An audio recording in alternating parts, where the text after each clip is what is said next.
Do you think that is something that is true, that humor can only come out of something sad, or do you think that is a cliche?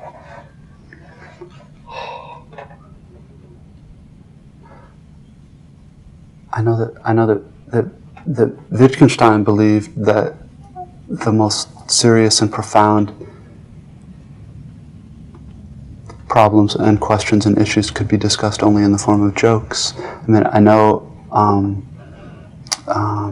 in U.S. lit, there's a tradition from about the 50s and 60s called black humor, which is a very kind of sardonic, sad type of humor. I'm grasping for something interesting to say in response. I think probably sometimes it can be, and sometimes it isn't. There are forms of humor that offer escapes from pain, and there are forms of humor that transfigure pain a little bit. Because in your books... Does that make any sense? Yeah, okay. Perfectly. Okay. I mean... Now the perspiration starts. Okay. It's It would help. You know what would help me? Tell me what you think. Like, if we do this as a conversation, it will be easier for me. Yeah, sure. You know, I wrote my master thesis about Thomas Bernhard, and in Thomas Bernhard there's a theory that, you know, he had this lung sickness, so he couldn't breathe all his life, and his life was very hard for him. And also he hated Austria where he lived, and he thought they were all Nazis and was all this Catholic fascism, and he was just hating everything. But then out of that he developed this really kind of strange sense of humor. So his novels are very dark, but at the same time for me very witty, and also this humor comes in some sort of music and all that. And I just wanted to know if you think that is true, that, you know, the kind of sense of humor you like, you know, comes out of this bitterness and sadness, and or if this is a cliche. Sometimes it's also a cliche, you know, it's like this tragic comic. And the answer for myself is I don't know. I know that I know that that very often humor is a response to things that are difficult. In the U.S. There's a strange situation where, in some respects, humor and irony are political responses, and they're redemptive. And in another sense, particularly in popular entertainment, irony and a kind of dark humor can become a way of it's pretending to protest when it really isn't. Someone once called irony the song of a bird that has come to love its cage. And even though it sings about not liking the cage, it really likes it in there. It can be it can be both a wake-up call and an anesthetic. And the difference in the U.S. now is very tricky and very complicated, it seems to me. And what would you think is true for your books? I mean, for me, they have all this. They are about very serious questions, and they are often very sad. But at the same time, you get this sense of humor in there somehow.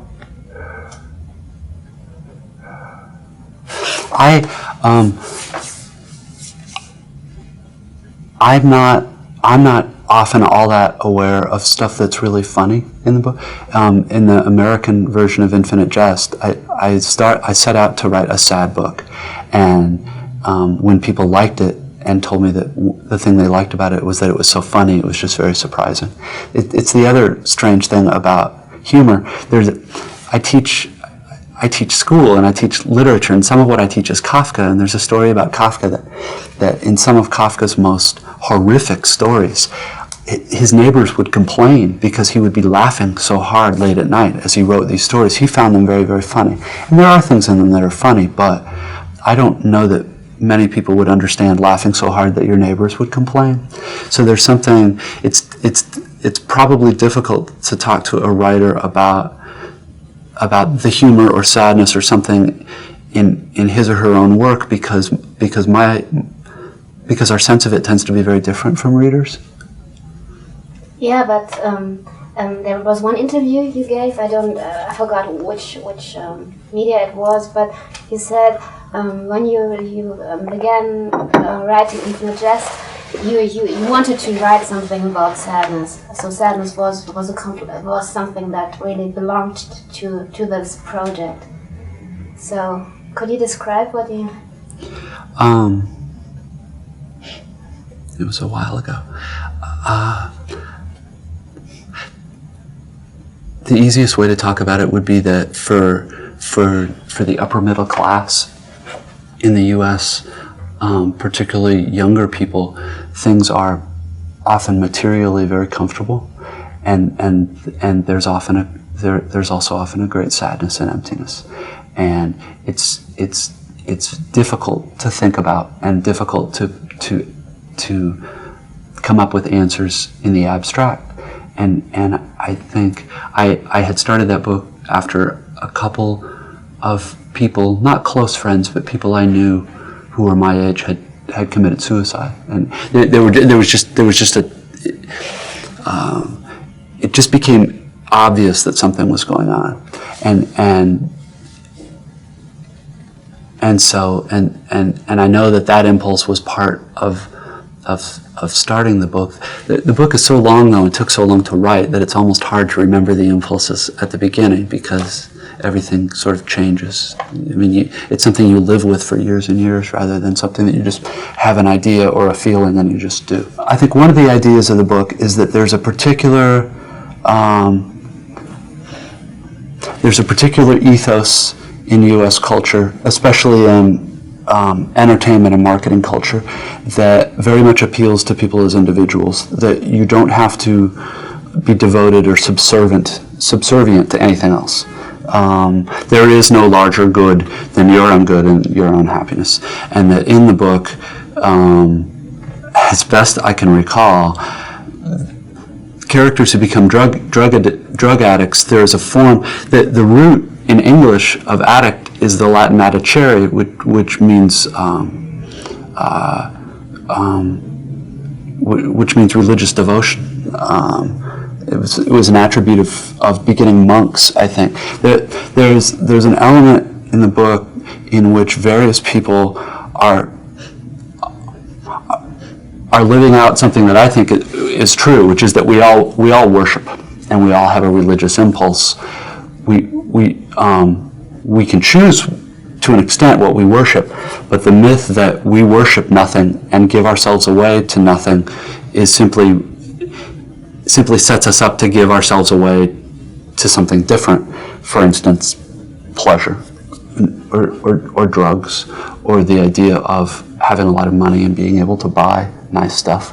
Or in the tennis academy, it's somewhat different. It's devotion to an athletic pursuit that requires a certain amount of sacrifice and discipline, but is nevertheless an individual sport, and one is trying to get ahead as an individual. I doubt this makes very much sense, but whatever the conditions of hopelessness you're talking about, at least in Infinite Jest, have to do, I think, with an American idea, and not a universal one, but one that I think kids get exposed to very early, that you are the most important, and what you want is the most important, and that your job in life is to gratify your own desires.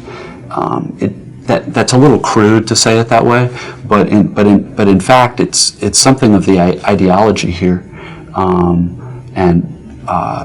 it's certainly the ideology that's perpetrated by television and advertising and entertainment, and the economy thrives on it. And what happens when this ideology becomes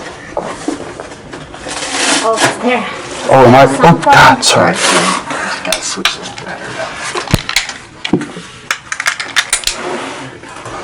Shit, I was halfway lucid for a second there too, and it probably didn't come through. That was fine. I was feeling lucid. I promise it was fine. Are you a little person? Yeah, I went out for just the last question very well. But it's kind of hard because he moves in and out. Yeah, okay. It's, I move in and out. Oh yeah. You know, the thing is, the background is not too pretty, of course, and that's why we're not showing. I'm sorry. No, that's cool. That's okay. No, because you're pontificating. Oh, yeah, thank you. You have to. There's a In nice very word. deep, Thank you. spiritual way. Uh-huh. Okay, which is completely screwing me. Kidding. I'm kidding. So you are. You're just. I can tell you're very Twitchy. reflective. I'm sorry? You're very reflective. Well, these are hard questions. Oh yeah. Particularly when it's about something you did like 7 years ago. Okay. I just shoot the pictures. Yeah. I would trade places with you at this moment. Anytime. What do you think does this ideology lead you when children are told from the beginning everything that counts is your own happiness and your own pursuit of of satisfaction? Well, of course, nobody tells you. I mean, mom and dad don't sit you down and say this. This is something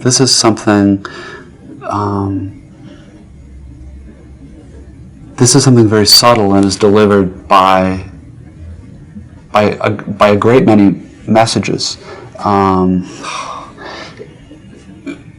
In just conversationally, do you get what I'm talking about?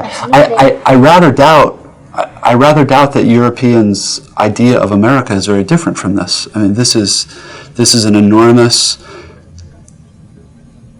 one enormous engine and temple of self-gratification and self-advancement, and in some ways it works very, very well. In other ways, it doesn't work all that well because at least for me, it seems as if there are whole other parts of me that need to worry about things larger than me that don't get nourished in that system. And do you think the Europeans know that? Do you think from the Europeans I've talked to, yeah. I mean, it's when I get in arguments with Europeans, it's that their view of it is sort of exaggerated and simplistic. It's a very complicated thing, and full of paradoxes and ironies and all kinds of stuff. And the idea that America is one great big shopping mall, and that all anyone wants to do is grasp their credit card and run out and buy stuff.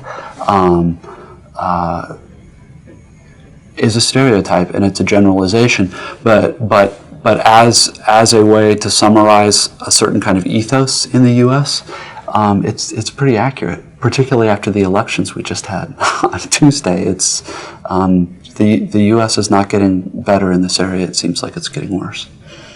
Yeah, I mean, I've been coming here every year over the last couple of years, and it seemed to me as you seem to see this progress on this development. Also, people, when you go to a department store, people seem more aggressive and trying to sell you stuff. Yeah. Yeah, it seemed to get. On the other hand, I really like it here because I mean in Germany it's not that funny too, but yeah. It's not that what? Not that funny all the time too. I Yeah. mean it's also Yeah. also an intellectual crisis and everything. It's stands still somehow. There are certain paradoxes that go along with being a wealthy Western industrial country, and it just seems as if they're probably somewhat common. We have our race problems. You have the problems of absorbing East Germany and dealing with all that stuff. But yeah, I'll stay out of politics. It's too upsetting. When also in this interview I read, there was also this that you said, well, you wanted to write something about a generation. I mean, you weren't sure if you were right about this generation, but you somehow had that feeling that your generation was in that kind of trouble. Well, my memory is one of the reasons for setting the book in the future was that I'm now 40, so I was born in the early '60s, and to an extent, I think my generation tends to think of itself as children still, and as people with parents, and I remember wanting to do something about what would be the situation of our children, so kind of the next generation. And this childlike thing has this also something. There's one story in interviews with hideous men where the depressed person is always talking about the wounded inner child. Is that something that belongs together, or is this? Language like that, the wounded inner child, the inner pain, is part of a kind of pop psychological movement in the United States that is a sort of popular Freudianism that has its own paradox, which is that the more we're taught to list and resent the things of which we were deprived as children, the more we live in that anger and frustration, and the more we remain children. I mean, that's a very simple way of putting it, but I think the character in that story is sort of a compendium of kind of all the worst and most painful features of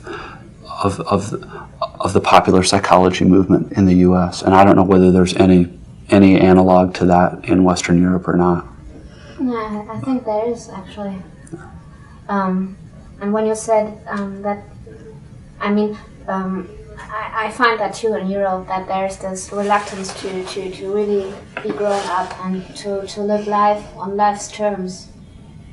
So, I mean, what should this generation, which is not able to grow up, do about it? Let me insert one thing, which I'll bet you've noticed from talking to writers, is that most of the stuff that we think we're writing about in books is very difficult to talk about straight out. Question and answer, and in some sense, it probably can't be talked about directly, and that's why people make up stories about it. This is all a big defense, because I feel like what I'm saying is so simple and so reductive. To the extent that I understand it, being what you call grown up isn't a lot of fun a lot of the time. There are things you have to do. There are things you want to do that you can't do for a variety of reasons. And I think I think for young people in America, there are very mixed messages from the culture. That there's a streak of moralism in American life that extols the virtues of being grown up and having a family and being a responsible citizen. But there's also the sense of do what you want, gratify your appetites, because when I'm a corporation, appealing to the parts of you that are selfish and self-centered and want to have fun all the time is the best way to sell you things, right? And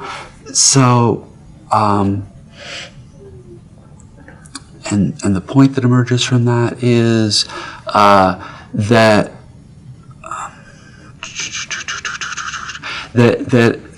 it's, I think, one more example of the American economic and cultural systems that work very well in terms of selling people products and keeping the economy thriving, do not work as well when it comes to educating children or helping us help each other know how to live and to be happy. If that word means anything, clearly it means something different from whatever I want to do. I want to take this cup and throw it right now. I have every right to. I should. I mean, that we see it with children. That's not happiness. That feeling of having to obey every impulse and gratify every desire it seems to me to be a strange kind of slavery. Nobody talks about it as such, though. It talks about freedom of choice, and you have the right to have things, and spend this much money and you can have this stuff. Again, saying it this way, it sounds to me very crude and very simple, but that's sort of the way.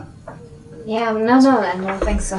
But I mean, once you're in your, Does Does this make any sense to you? Absolutely, Okay. and I'm not lying or something. Yeah. I will tell you. But I mean, but you've spent time in the U.S. Is this Yeah.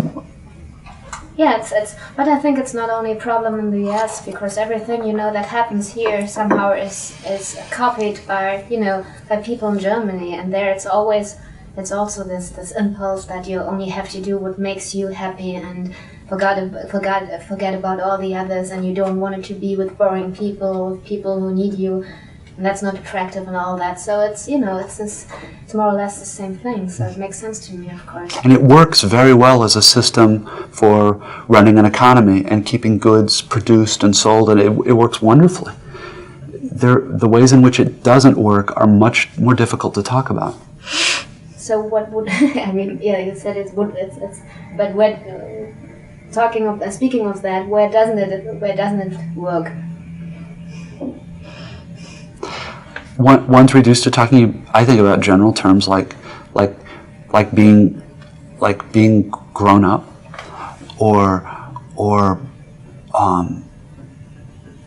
a term that's rarely used here anymore. And see, and now I feel embarrassment because I'm going to sound like my grandfather or something. But the word citizen, the idea of being a citizen, it would be to understand your country's history and the things about it that are good and not so good, and how the system works, and taking the trouble to learn about candidates for political office, which means often reading stuff, which isn't fun. Sometimes it's boring. But when people don't do that, here's what happens. The candidates win who have the most money to buy television advertisements, because television advertisements are all most voters know about the candidates. Therefore, we get candidates who are beholden to large donors and become, in some ways, corrupt, which disgusts the voters and makes the voters even less interested in politics, less willing to read and do the work do the work of citizenship. When I was a little boy, there was a class called citizenship, and here are certain things about America and America's history. Here's why it's important to vote. Here's why it's important not just to go in and vote for who the best-looking candidate is.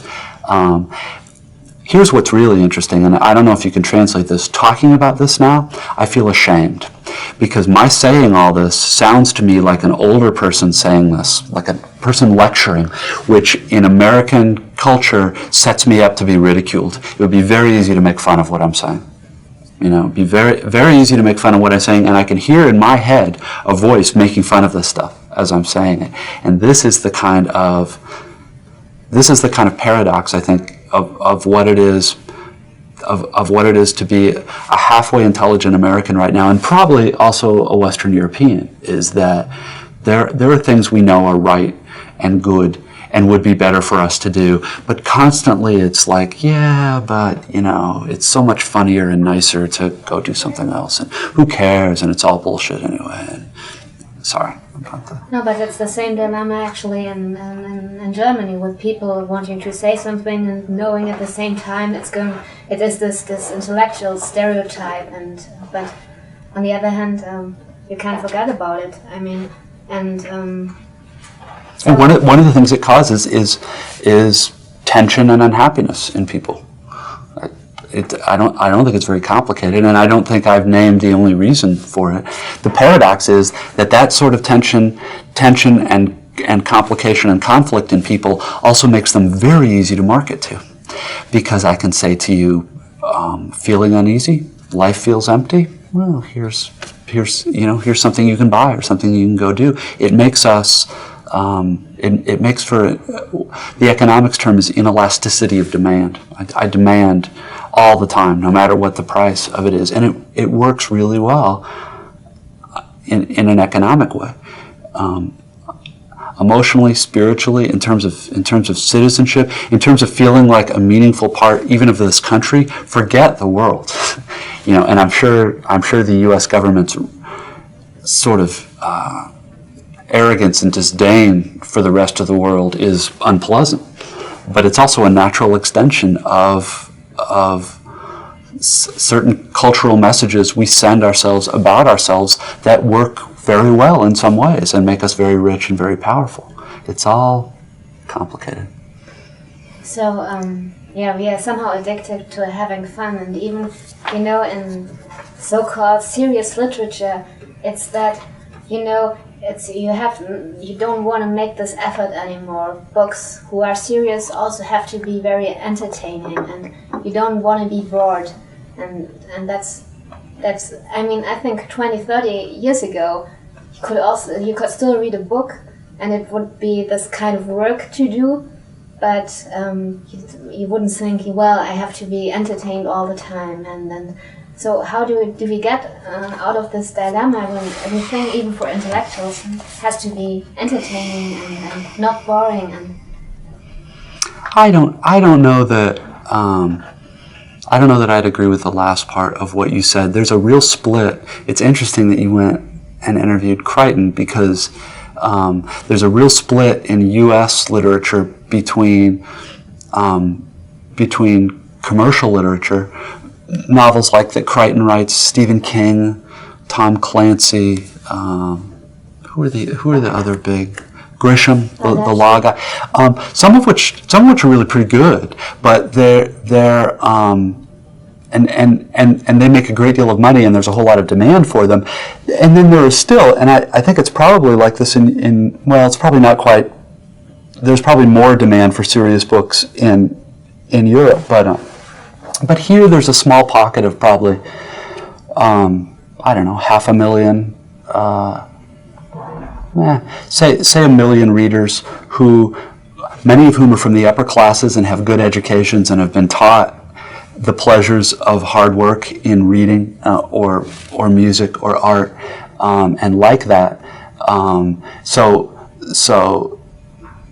I mean, when you're talking to me, you're talking to somebody who doesn't have very much power in the culture, and who's not very important except in a fairly small.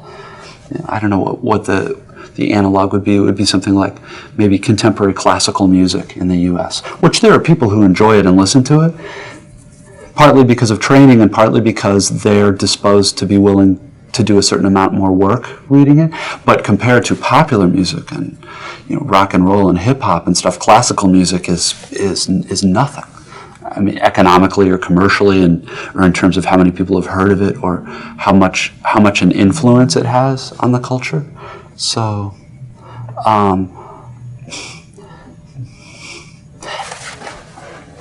and for me personally, I don't know that it's really ever been all that different. I think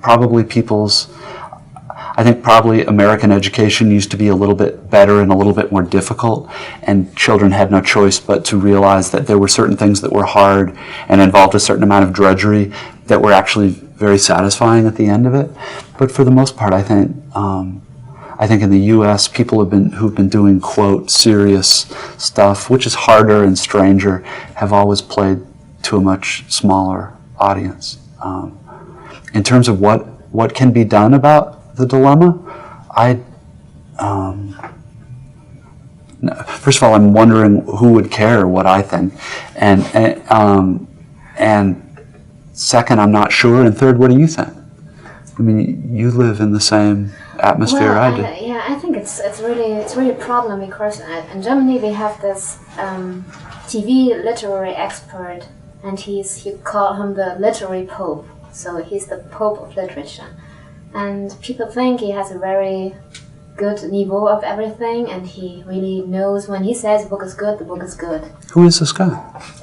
His name is Marcel Reich-Ranitzky. Maybe you heard of him. And he's a very funny guy, and he's maybe 80 years old or something, and he has always this verdict on the book, so the book is shit. He's part of your show? He's part of... No. But he's just a figure in German culture. But at the same time, he always wants, what he doesn't want a book to be is boring. No, by no means boring. And at the same time, he really understands a lot about books, and he's really a good reader. But by saying all the time, well, things are not supposed to be boring, and I mean, I think that's really a mistake, and it's getting taken for granted. And I feel sometimes I also have this feeling that I don't want to be bored, but at on the other side, I see that it's not the option. I mean, I don't know, it's not right. I somehow have this feeling, even if it sounds stupid. No, it's. There's a difference, though, I think, between being mildly bored, but then there's another kind of boredom that I think you're talking about, which is reading. Reading requires sitting alone by yourself in a quiet room, and I have friends, intelligent friends, who don't like to read because it's not just bored. There's an almost dread that comes up, I think, here. About having to be alone and having to be quiet, and you see that when you walk into most public spaces in America. It isn't quiet anymore. They pipe music through, and the music's easy to make fun of because it's usually really horrible music. But it seems significant that we don't want things to be quiet ever anymore. And to me, I don't know that I could defend it, but that seems to me to have something to do with when you feel like the purpose of your life is to gratify yourself and get things for yourself and go all the time. There's this other part of you that's the same part that can kind of is almost hungry for silence and quiet and thinking really hard about the same thing for maybe half an hour instead of 30 seconds, that doesn't get fed at all, and it makes itself felt in the body in a kind of dread in here, and I don't know whether that makes a whole lot of sense, but I think it's true that here in the U.S. every year the culture gets more and more hostile. And I don't mean hostile like angry. It becomes more and more difficult to ask people to read or to look at a piece of art for an hour, or to listen to a piece of music that's complicated and that takes work to understand, because, well, there are a lot of reasons, but particularly now in computer and internet culture, everything is so fast, and the faster things go, the more we feed that part of ourselves, but don't feed the part of ourselves that likes quiet, that can live in quiet, that can live without any kind of stimulation. I don't know. It's an American idiom, going to hell in a handbasket. Things are getting worse and worse and worse. When we're saying it, are we just saying exactly what people our age said 100 years ago? There's no way ever to know how different we are. Yeah, things seem different. Yeah, and you never get this distance to yourself to really know if you're right or if it's just a cliche you're following. So, now I don't know what I wanted to ask anymore. So there was also an episode and a brief interview with Hideous Man, where it was also about this depressed person. This depressed. You like talking about this story, don't you? Yeah, I do. No, it's all right. Actually. Is that bad? No, it's fine. And there was something that I read that happens to me very often. I have a friend, and she has multiple sclerosis, and that's a very bad thing for a young woman. That's no fun. No, definitely. And she calls me, and as soon as I pick up the phone, she instantly begins to talk, about her sickness and what she takes, and about going to the hospital. And now, is this part going to make it onto the interview? Are we going to hear this part? No. No. Okay, that's what I figured. All right, keep going. Keep going. Everything I say is not going to make Fine. it anywhere, Okay. so Great. don't worry about that. Great. But I thought you wanted to have a conversation, so... Yes, okay. no, this is good. I'm just wishing this is good. Well, they can hear it, but it's not making it to the show. All right. Yeah, So she calls me, and at the moment I heard her name, just saying, I think, oh shit, okay, the next couple of hours are gone, because she's telling me all that stuff, and on the one hand, I know she has really got to get that out, and it's somehow my duty, because I like her, to hear that. But on the other side, I think of my, my free time, and I thought, well, I was just sitting here and now I have to hear all this stuff, and afterwards. But when it's over, okay, I think, well, it's good that I, you know. Yep. Imagine, though, if she called you up late at night and talked to you for 2 hours and it was mostly apologizing for bothering you, so that it's just one more layer of frosting, which is just something that goes along with kind of a depressive temperament. So there's a lot of narcissism and self-hatred. Yeah, but what I was thinking is what is so bad about me, what's wrong with me, that I'm, you know, that I hear her name and I think, oh shit, again, that happened to me, I shouldn't have picked up the phone. And that's, you know, that's also part of the problem, because on the other hand, there's something that knows that I have to, that is something I have to do, really. Yeah, but it's also, I mean, it's not, well, no. Now we're in this conversation, I'm going to be talking about your specific thing. This doesn't get used, right? No, but it's just kind of, I don't think you're a bad person for, I have a friend who's not sick, but lost her mother, sister, father to cancer, all within 3 years, and then her best friend died of AIDS in San Francisco. This woman had the most terrible 2 or 3 years of anybody I've ever heard of. Pretty good friend of mine, and my heart would sink every time, because it was always painful, and she didn't complain about it. You know, she was doing real good, but it was still. I like things to be pleasant. I'd rather drink my chocolate milk and read a comic book than hear about unpleasant stuff. But the depressed person lady just has another spin on that, which is that she's so worried about that feeling you have of dread that she's calling, that she's going to try to get in there and hate herself for it before you can. And there's a great deal more narcissism in her that didn't like her very much. Yeah, I have a feeling we did. Yeah, it's usually really bad not to like the main character of a story, and I haven't done many where I didn't, but this one I didn't like, and so it's just why I smiled. Everybody asked me about this story, and it's like the one I don't want to talk about, but it's fine. It's fine. No, I also found that you didn't like her, but nevertheless the story is interesting. But she didn't like herself either, so she would have predicted that I didn't like her. Right.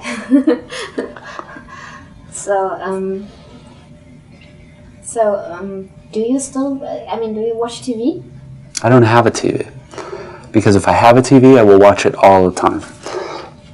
So there's my little confession about how strong I am at resisting stuff. I watch TV over at friends' houses and stuff sometimes. I don't watch as much as I used to.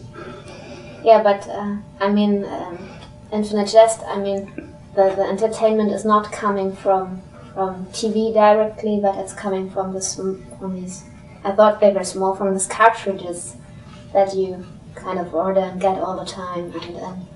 But is the entertainment in Infinite Jest and TV as it is in America today, is it somehow similar? Or? Well, I don't know what you mean by TV. I mean, there's network TV, and there's cable TV, and there's satellite TV, where we can get 500 channels, and then there are movies and various things available on both tape and DVD. And so the phenomenon of TV, the stuff you can look at when looking at a TV, is probably not all that dissimilar. My memory in Infinite Jest is that there was some complicated setup where they would sometimes broadcast things and then sometimes deliver it to you on a cartridge, and you would have to let me go look at that. I don't remember very well how it worked. No, that's right. I don't think there are things about the book that are not probably economically all that realistic. So. Yeah, but it's just it seemed to me that all the people in the book wanted to reach a similar state of mind, like something like amnesia, the people who were doing drugs and people who were using the entertainment. And there was one woman who did something to herself, and she said, I didn't want to hurt me, but I didn't want to be hurt anymore. I just wanted all this stuff with life, I just wanted it to stop.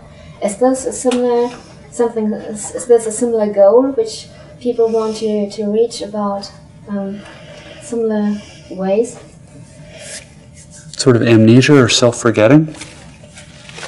Sure, I guess. I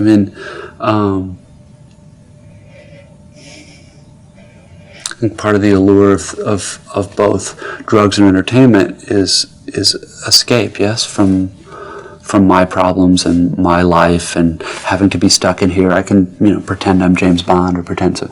It just and it seems fine over the short haul as a way of life. It doesn't work all that well, though. No.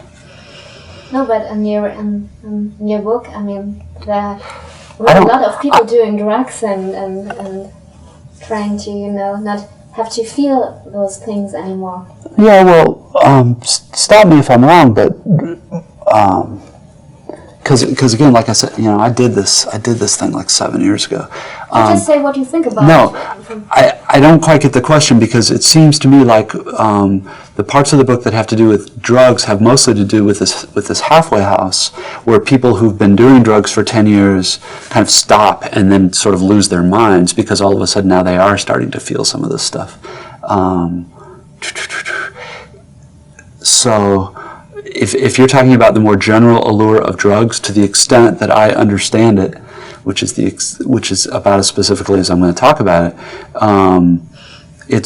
it seems to me to be and this isn't a very original thing to say. It's a pretty natural extension of corporate capitalist logic, which is, I want to feel exactly the way I want to feel, which is good, for exactly this long, and so I will exchange a certain amount of cash for this substance, and I will do it. But it's all of course a lie, because the control gradually goes away, and it stops being that I want to do it and becomes that I feel I need to do it. And that shift from I want something to I feel I need it is a big one. Yes, I mean, most of the problems in my life have to do with my confusing what I want and what I need. No, I was just having this very, I have to admit, very simplistic notion that what we wanna reach, what most people want to reach, is the state of thoughtlessness, not having to think anymore. And I just wanted to know if there are several ways to reach this state of mind, and if, watching entertainment all the time and Are you talking about entertainment in general, or the entertainment in the book? In the book, and also, when I turn the TV on here, it really drives me crazy, but it's because it's always, I see a little piece, and then it's commercial break, and then they show me something, and then I'm supposed to watch the longer part, but I've already seen the longer part, so it's no use of doing that. So it drives me somehow mad, and this whole creates this state of, if I do it every day, 7 hours maybe, Well, particularly if you have a remote control, see, when that happens, you go to a different channel. And if you don't like that channel, you go to a different channel. And one of the reasons I can't own a TV is I've started having this thing where I become convinced there's something really good on another channel and that I'm missing it. And so instead of watching, I'm scanning anxiously back and forth for this thing that I think I want that I don't even know what it is. And so I don't know whether well, this is probably not a good thing to say on television, but I don't know whether a similar thing happens in Germany, but it's very stressful now. And what it is too much good stuff combined with my sick little head that thinks there's always something a little better on the next thing. And all you have to do, you don't have to get up now to change it. That was the problem. When it became easy, you just had to move your thumb and change it. That's when we were screwed. So do you think it's... 90% of this is going to be cut out, right? Yeah, sure. Yes, okay. I mean, not because I like it, but because, there's, of course... Because it's not going to make any sense. Yes, right. Yeah. Right. So, do you think that entertainment, that everybody... I mean, is that entertainment something we have to fight against? See, it's a strange question, because who would say entertainment is bad? I mean, I wouldn't say entertainment is bad. But a model of life in which I have a right to be entertained all the time seems to me not to be a promising one, right? So,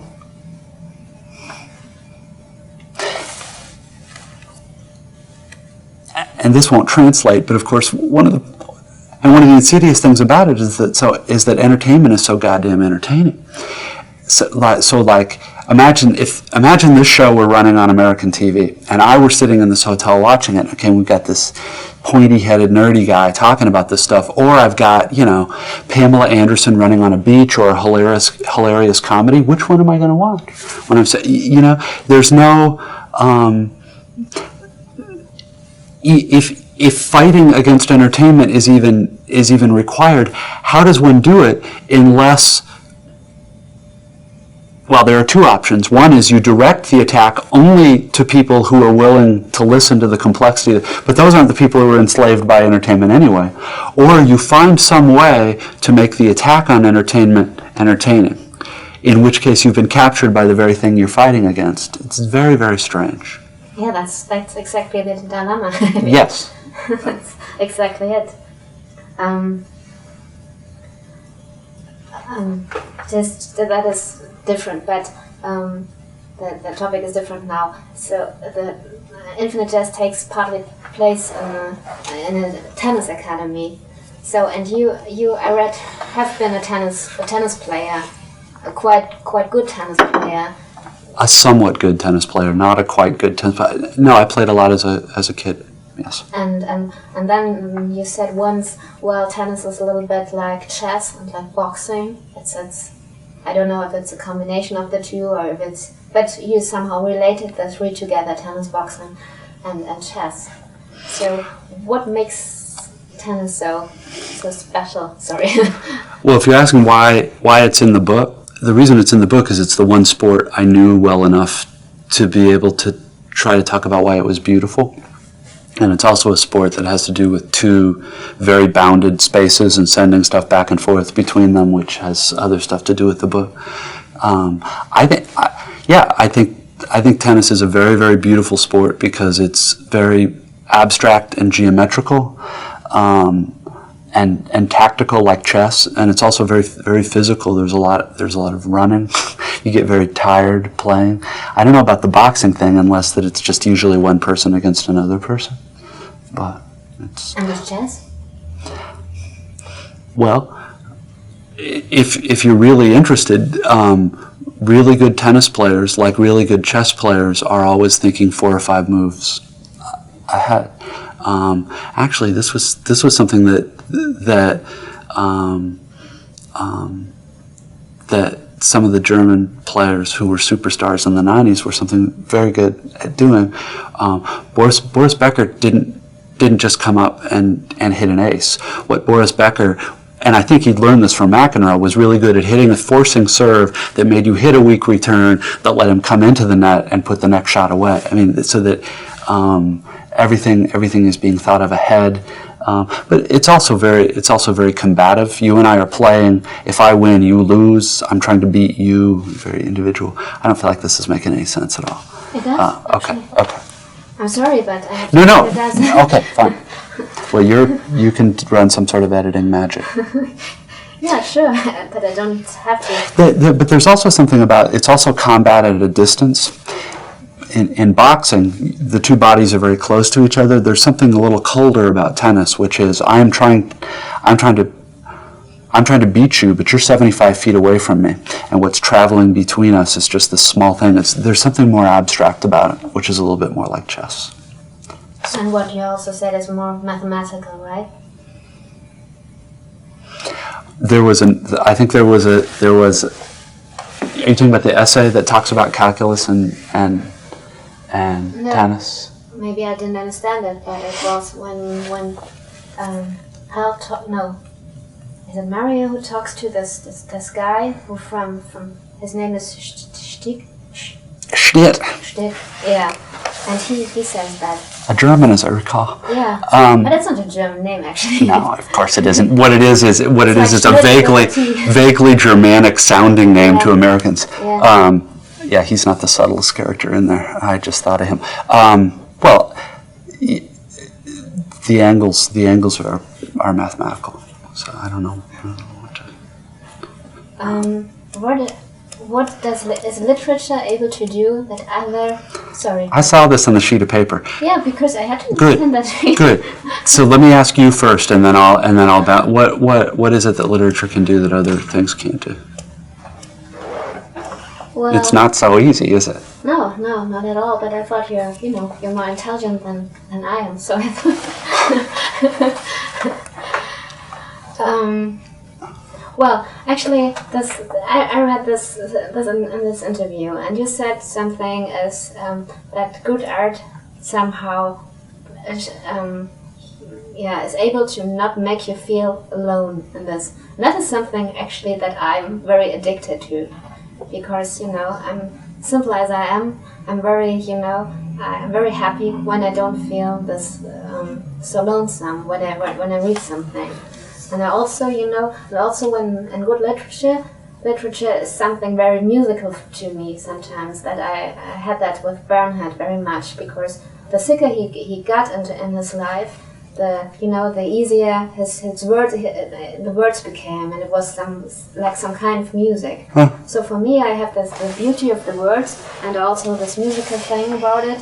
And then also sometimes something philosophical and not feeling alone. That's what. Can we just put that in? That's a better answer to the question than I could have given. No. First I had to answer that. Well, play back the tape of what she said, and I'll just no.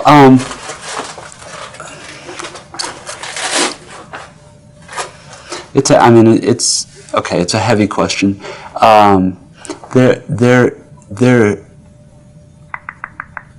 There's something musical about it because it has to do with patterns of meaning that develop over time. There's stuff for me about reading that isn't like looking at a piece of art, because there I choose how long I look and what I look at, and I'm being directed through a linear flow of time.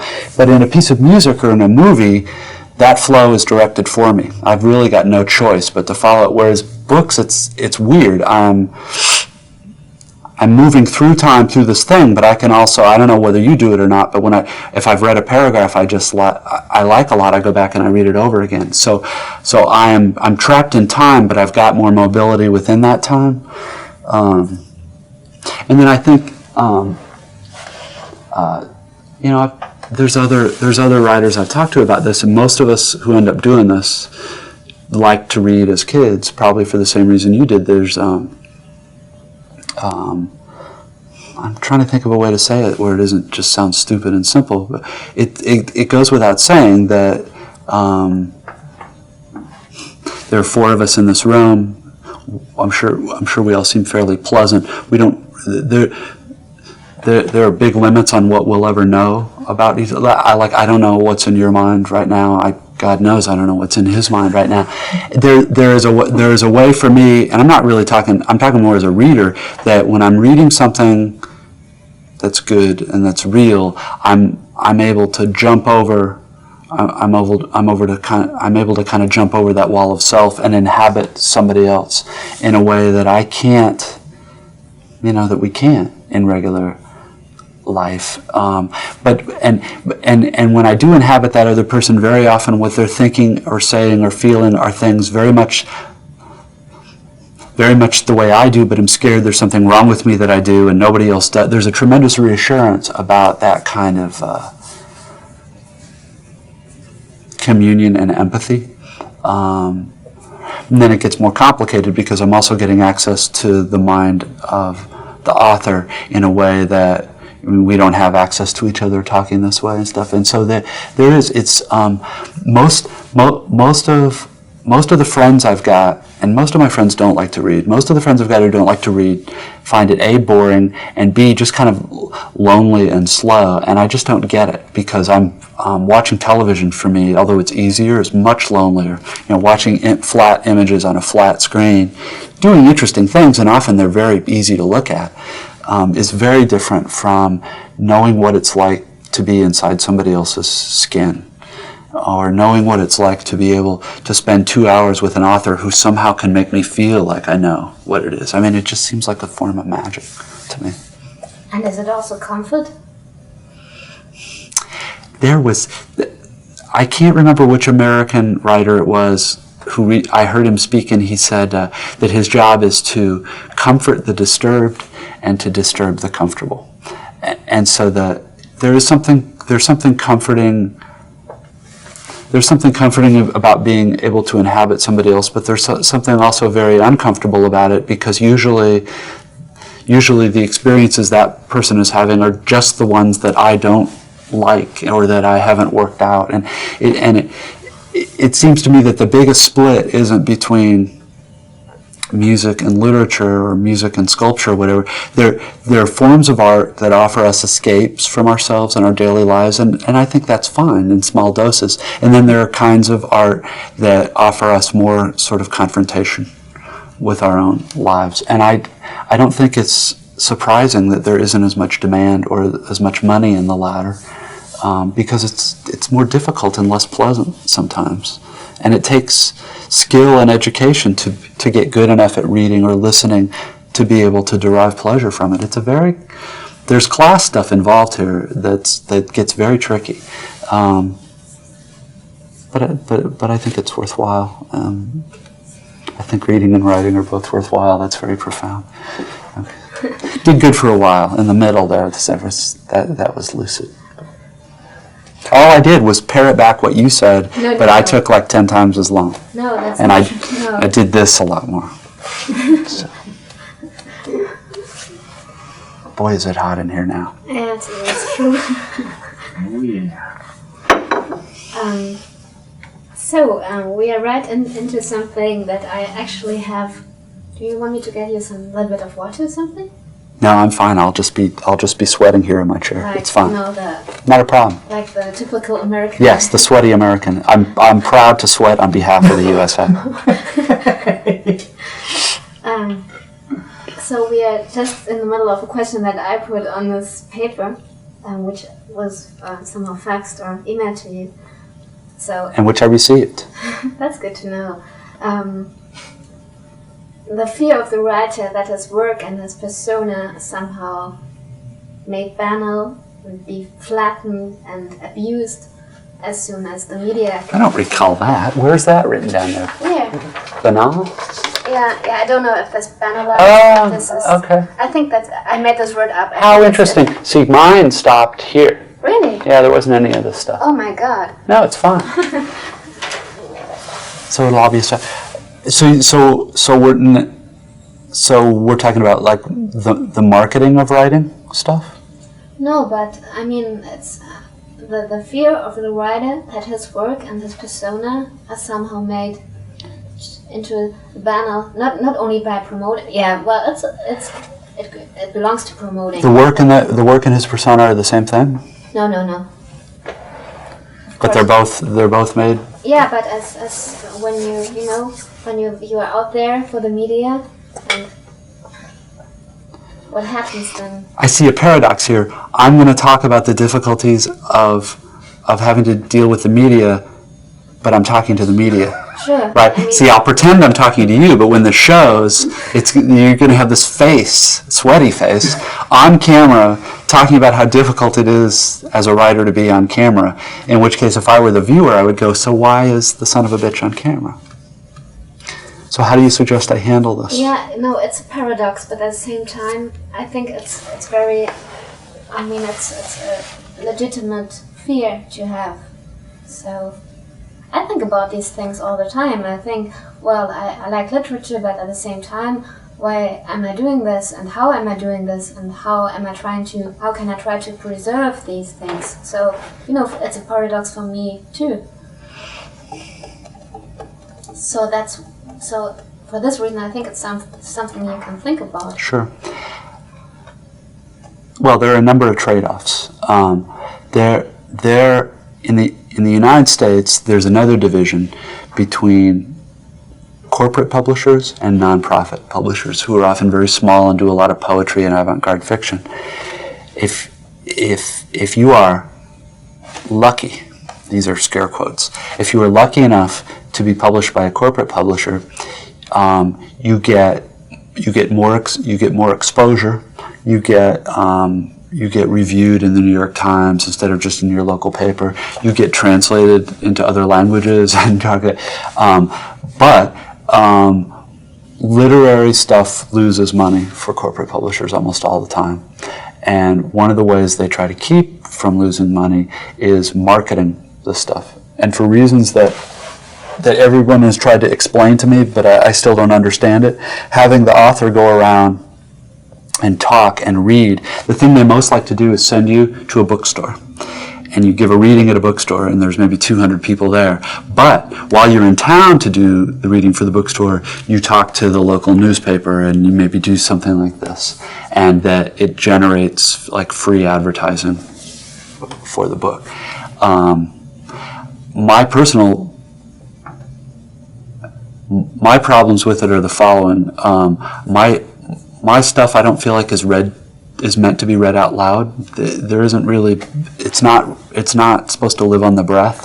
There isn't enough punctuation in it, and I don't feel like I read it out loud very well. A, and B, I find most. When there's a question and answer like you and I are having, although you and I are having a much more lengthy one, but particularly one with like a newspaper reporter or a question and answer at the end of a reading. If the question is easy to answer if it's dull or stupid. The good questions are questions that can't be answered in a Q&A format, right? They're ones what you would have to sit down with a pot of tea or a pot of coffee and they're things that can be answered only in conversation between two people. And so I always feel vaguely fraudulent, or there's a thing about doing this where you're helping me. We're pretending we're having a conversation, and I'm also pretending that there aren't cameras all over here, but in fact this is all on TV, and I know that I'm supposed to ignore, like I'm not supposed to look at the camera because that doesn't make for a good interview, but trust me, when I'm sitting here, the camera is the thing I really see. It's all very strange. And so why do I do it at all? I make a variety of deals, and I do a few things. I know some writers who like this, and there are things about it that are. I mean, it's very flattering. I mean, you guys came. It makes me nervous, and it makes me self-conscious to try to talk about stuff that I find almost impossible to talk about, or else just to go, so how long are you in town? Oh, 3 days, you know.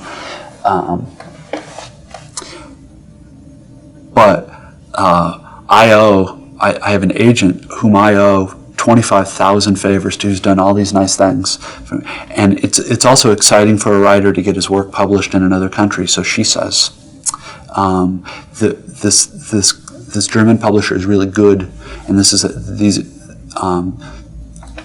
they're going to publish the book well, even though I don't think my English can really be translated into German, because it's very idiomatic.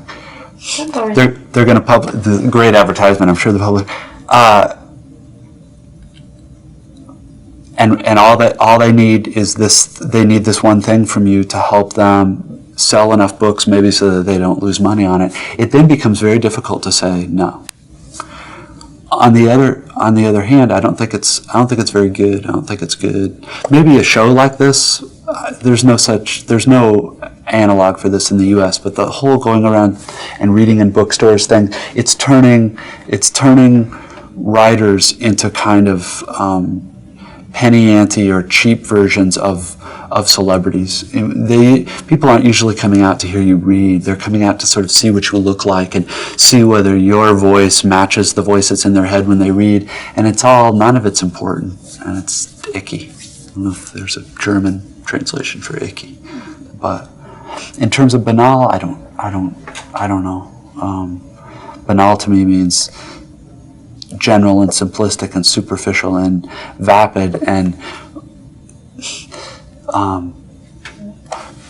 if you do work like this, you pay certain prices. You don't make as much money, not as many people read your stuff, but the people who are reading it and are interested in it, you're pretty sure.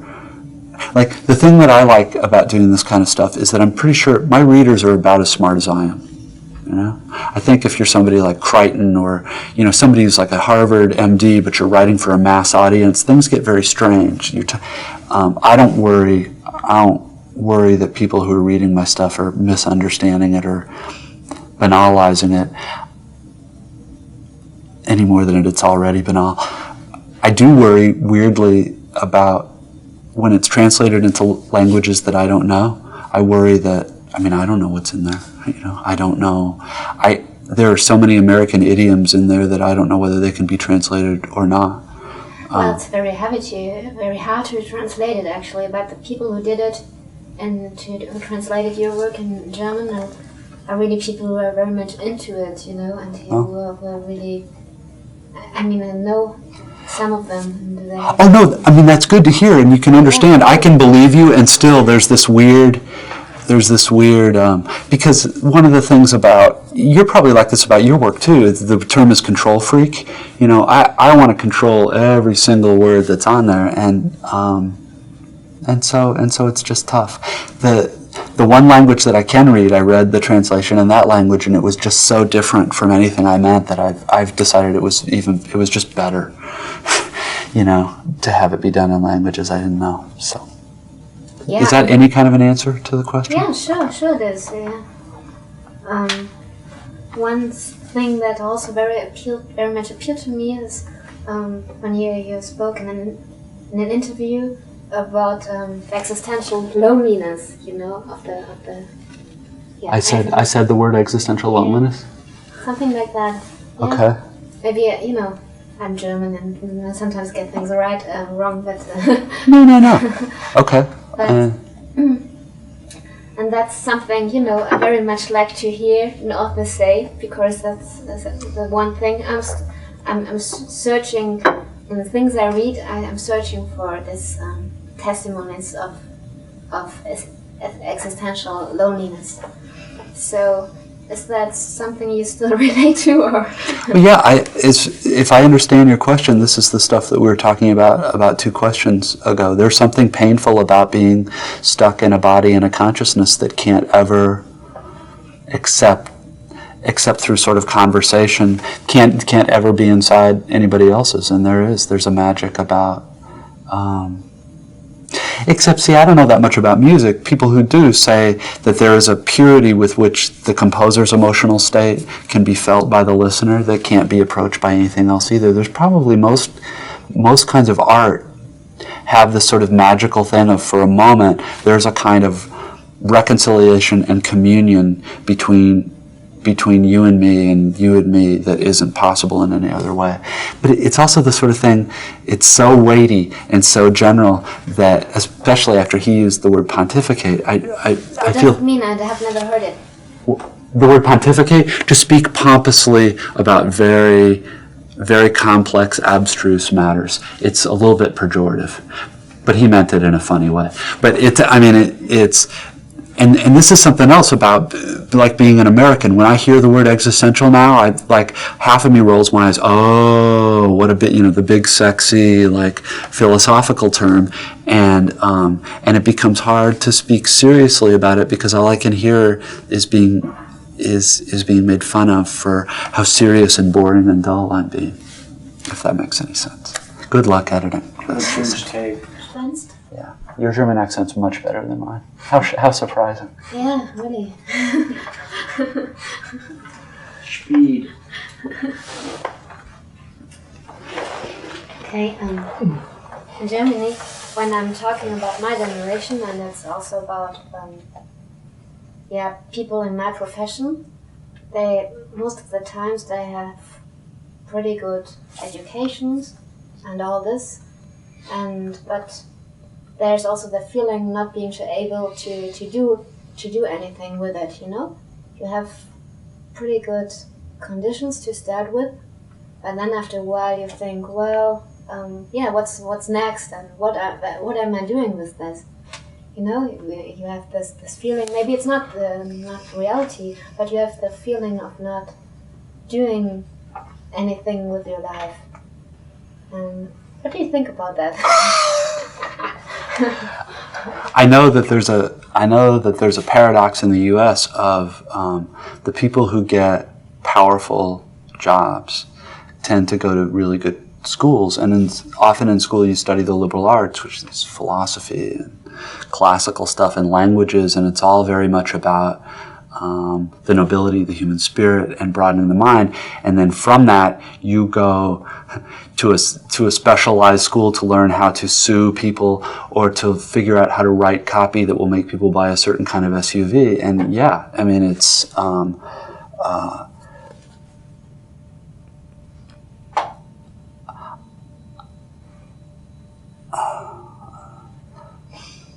I don't know what I think about it other than that. I'm not sure really that it's ever been all that different, because very few of us, and there are things about my job I don't like, but this is one of them that I do like, is that I get to use pretty much everything I've ever learned or think about. And it's actually something that goes a long way when I bitch and moan about, sometimes it's lonely work, and sometimes, you worry that it's not very good. I know that there is, at least in America, an entire class of, and now I'm talking about a very specific class here. I'm talking about upper and upper middle class kids whose parents could afford to send them to very good schools where they got very good educations, who are often working in jobs that are financially rewarding, but don't have anything to do with what they got taught, persuasively taught, was important and worthwhile in school. And that is, I've never really quite thought of it in those stark terms. That's a bit of a paradox, isn't it? When you guys talk about it, what do you conclude from it? Yeah, that's the thing. I don't know really what to conclude from it, But it's I don't know if this is a phenomenon which is has to do with a certain generation, or is it? Say a friend of yours your age who you were in school with, who's a businessman now, would say that you are better off than he, because you're at least getting to use a lot of the stuff that you studied in your actual work, right? Right. Yeah. You know what? We could talk about it for a long time. I don't know that I could say anything about it that would be interesting on camera or from an on-camera point of view. My suspicion is that this has got something to do with something that was explained by original sin in Genesis, which is that as we get older, we have to do things to get money to stay alive, and that there are things about that often feel very wrong to us, which is probably really going to be sad. It would be very nice if you cut that out, because that just sounds weird. I don't know. Yeah, I get this alienation is just part of it, I mean, in your book, in Infinite Jest, it seemed that there also are people who are, they don't want to grow up, and they just feel, somehow alienated from what they started, and they say, well, we have done this and that, and so, I mean, what are we supposed to do now? We're not talking a Marxist kind of alienation. We're not talking about alienation from the means of production or anything. Yeah, there is. See, the thing of it is, though, at least in the U.S., this would be my guess, is that I doubt that somebody who went only to high school, which is the secondary kind of school, and is working in a factory, feels any. I doubt he wakes up and go, well, by gosh, at least I don't have all this humanistic learning that I'm not using. Yeah, I don't imagine he's any more satisfied or nourished inside by his job either. What you and I are part of is a class and generation that can be very articulate about what our complaints are and what we're feeling uneasy about. And I think if there's something that characterizes our generation, is not that we've come up with new problems or brilliant new solutions to them, but that we're endlessly verbal about it, and which is probably a start, at least being willing to talk about it. But yeah, so. We started out talking about all this dilemma with wanting to be entertained, and you just mentioned that there was this big vote in America a couple of days ago, and this also this movement into a certain direction. And you asked me what I thought was in 10, 20 years from now. So what do you think? Do you think will be in maybe a couple of decades from now in America with this whole, I mean, how will this development go on? I don't know. I'm scared. I don't know that I could say anything about the last couple of years that anybody else couldn't say, but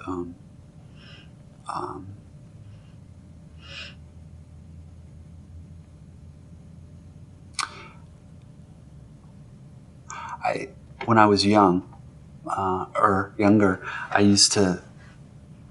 There's a way in which we in America are comfortable, very comfortable, and I used to think that that some of the political and social answers that I thought should be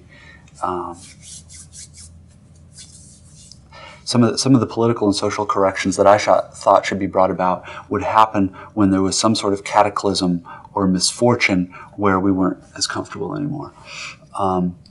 The fact that we now have clear evidence that the way we live and the relationships we have with various other countries are causing some people to hate us so much that they want to kill us, and may succeed in killing a great many of us, frightens me only because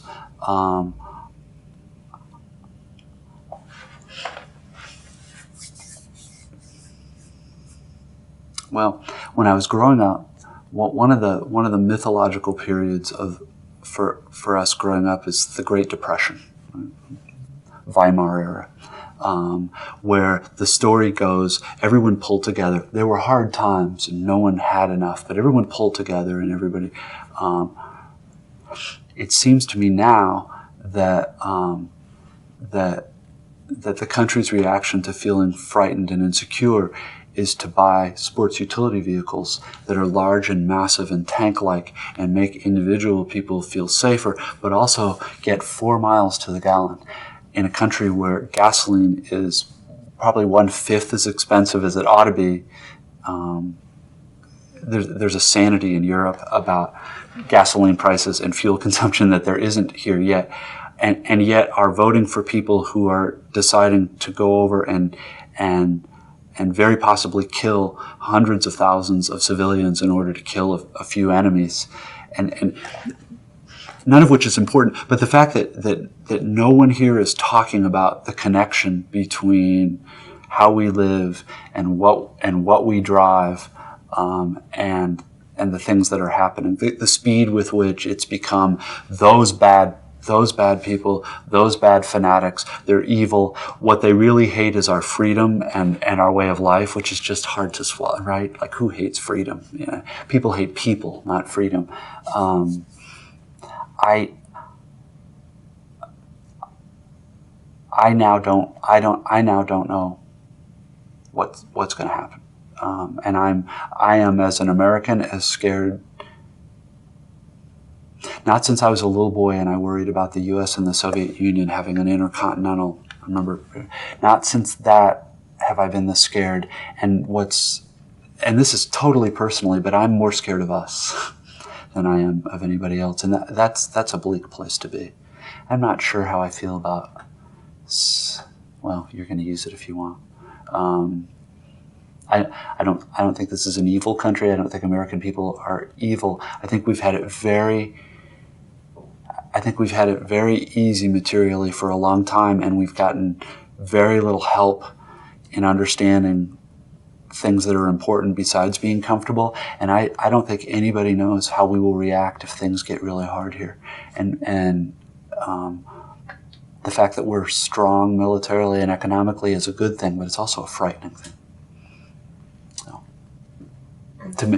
To some of us as Americans. So, and what kind of, so it's just already almost... Now I probably will, well, luckily, not a lot of Americans will see this in Germany. So what, I mean, are there any means of rebellion? Sure. So, What would it be? Well, there are people doing it all over the place. I don't know about people rappelling down buildings and getting tear gassed and stuff. The people I know who are rebelling meaningfully, don't buy a lot of stuff and don't get their view of the world from television, and are willing to spend 4 or 5 hours researching an election rather than going by commercials. And the thing about it is that in America we think of rebellion as this very sexy thing, and that it involves action and force and looks good. And my guess is the forms of rebellion that will end up changing anything meaningfully here will be very quiet and very individual, and probably not all that interesting to look at from the outside. I'm now hoping for less interesting rather than more interesting. Violence is interesting, and horrible corruption and scandals and rattling sabers and talking about war and demonizing a billion people of a different faith in the world. Those are all interesting. Sitting in a chair and really thinking about what this means, and why the fact that what I drive might have something to do with how people in other parts of the world feel about me isn't interesting to anybody else. That was very close to the truth, but I don't think it's going to make much sense. And plus, yeah, it's a little. I mean, I'm a writer. I'm not a politician or a political thinker or whatever. I'm just a scared little American. So, living in California. Just one more question. Do you think there is ever a chance that we might get rid of this love for attractiveness and for all this? I mean, that's this visual thing and all this. And you said rebellion is supposed to be attractive, or people think, well, it's attractive to take your gun and to be this rebel. That the true rebellion is not supposed to be attractive, because it just isn't. So how do we get rid of all this visual? No, it's weird to be saying this on television. See, there's something about there's nothing wrong. It's not that there's anything wrong with being interested in stuff that's interesting and attractive. What it seems to me like here is that television and corporate entertainment, in order to make, because it's so expensive, in order to make money, it has to appeal to a very wide audience, which means it has to find things that a lot of people have in common. And I don't know about you, but here, I think what most of us have in common here are our very most base, uninteresting, selfish, stupid interests. Physical attractiveness, sex, a certain kind of easy humor, vivid spectacle.